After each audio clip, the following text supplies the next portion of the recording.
सजदे और मोजिज़े।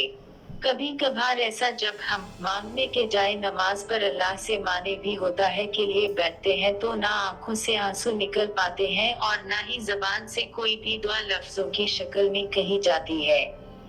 बस अजीब सी कैफियत होती है। दिल तो तब है चीख चीख कर कह रहा होता है कि या अल्लाह अब आपके किन की है, लेकिन लिबास दर्द दर्द को बयान करने से कासिर हो पते हैं। और पता जरूरत है उस लम्हे तुम्हारे अल्लाह से नहीं, तुम्हारे दिल की अल्लाह से होती है। और जब टूटा हुआ दिल खुद अल्लाह की बारगाह में जाकर अपनी कर्चियां समेटने की फरियाद करता है ना, तो अल्लाह उसके लिए अपनी मदद नहीं भेजता बल्कि अल्लाह फिर वो कर्चियां खुद समेटता है।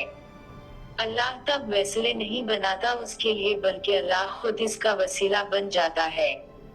तुम्हारी ये खामोशी अल्लाह के यहाँ बहुत जोर का शोर मचा देती है, इतना जोर का आसमानी खल्क इस चुप की आवाज है। और फिर वो सारी खल्क अल्लाह से तुम्हारे हक में दुआ करती है और फरियाद करती है कि या अल्लाह ये जो दर्द से तड़प रहा है उसे शिफा दे दे।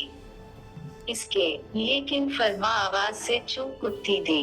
जब आसमान तुम्हारी आवाज से लरज उठता है तो सोचो उस रब की कैफियत जिसने फरमाया है कि मैं शहरत से भी ज्यादा तुम्हारे करीब हूँ। सोचो तुम्हारी जिस खामोशी का शोर अर्श तक पहुँच सकता है उसे क्या तुम्हारे दिल में रहने वाला अल्लाह नहीं सुन सकेगा।